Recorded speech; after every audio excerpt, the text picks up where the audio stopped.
Welcome to the Military OneSource podcast. Military OneSource is an official program of the Defense Department with tools, information, and resources to help families navigate all aspects of military life. For more information, visit MilitaryOneSource.mil. Welcome to the podcast. I'm Bruce Moody. Today's episode will get into an annuity that's paid to eligible survivors of service members and veterans. It's called the Survivor Benefit Plan, and there are some changes to this plan. We're going to get into them. The conversation is going to be a bit technical, but it's an important topic, and to get through it, we've got some help.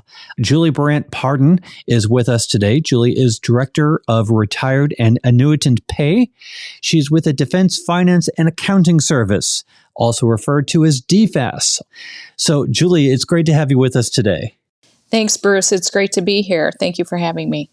Let's get into this carefully so that we don't lose anyone. But basically, we're talking about a change in the Survivor Benefit Plan and the Dependency and Indemnity Compensation. So why don't you go ahead and just sort of explain what each of these are, then we can get into what the changes are. Okay, so I'll talk to them in terms of what is the SBP DIC offset. And Bruce, you said both very well. I laughed because I have to say dependency and indemnity compensation very slowly. It's a mouthful. So previous to 2023, when DFAS was informed by the VA that a survivor benefit plan, SBP spouse annuitant, was receiving DIC from the VA, the law required that DFAS reduce the SBP amount by some or all of the amount of the DIC received from the VA. So if you were getting DIC and entitled to SBP, your SBP amount would be offset by the amount that you were getting for DIC. So basically, you're only getting DIC, right? So that was prior to 2023, and that's how it was. And then with the passing of the 2020 NDAA, we began to eliminate the offset in phases, meaning that you could start receiving SBP along with DIC. So the offset got eliminated over time. And then in 2023, it will be eliminated in its entirety. Okay, let's get into a little bit deeper. So talk to me more about this offset and what it was trying to achieve and what ultimately was decided? So with the passing of the 2020 NDAA, it was decided or brought forth by survivors to Congress and the Senate, and a law was passed to eliminate that offset, right? So that those survivors could receive both entitlements, one from DFAS and one from the VA, and eliminate what in many communities was looked at as an unfair reduction of their SBP benefit because they were receiving DIC. So that was something that I believe had been talked about for a very long time throughout our survivor community. And in 2020, legislation passed that allowed us to begin making the changes I described. And do these changes affect all annuitants?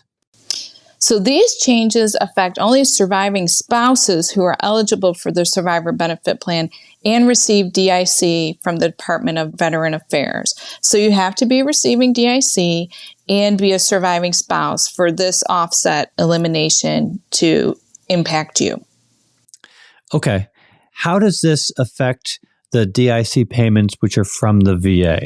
So the good news is your DIC payments as a survivor that you have been receiving, you will currently still receive. There is absolutely no impact for the survivor to their DIC payments. Okay. So there's something called the Special Survivor's Indemnity Allowance. So what about surviving spouses who are currently receiving this allowance? Okay, so the SSIA, because I'm not going to try to, well, I'll try to save it, because it must be the word indemnity. Anytime I have to say that, it doesn't come out right. So the SSIA allowance that you refer to, it will no longer be paid after the January 3rd, 2023 payment. So think of it in terms of once the offset is eliminated, that SSIA payment will be eliminated as well. That was there to help alleviate some of the offset over the years. So now that the offset is being lifted, you won't need that extra SSIA because you'll be receiving the entirety of your SBP entitlement. So SSIA will no longer be paid after January 3rd, 2023, because SSIA is only paid to spouses who have their SBP payments offset by DIC.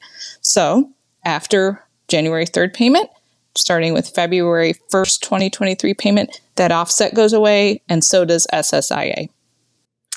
This is making a lot more sense than I thought it would. So thank you so much for helping me through this. This is really good. Okay. So all this stuff is happening. What do spouses need to do? If there's a surviving spouse and it affects a surviving spouse, what steps do they need to take?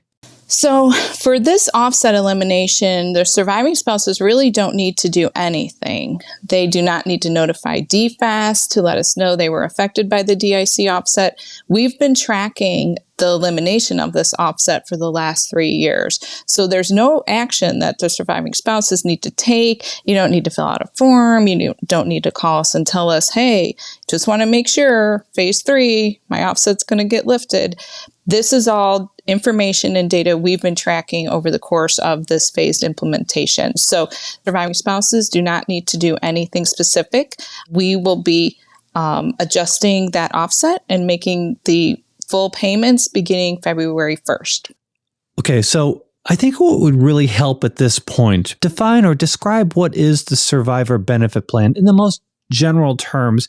And then what I will do is let people know that in the program notes of this episode, there's plenty of links and you can read all about the survivor benefit plan. But the general idea of this, if you can go ahead and describe it for us.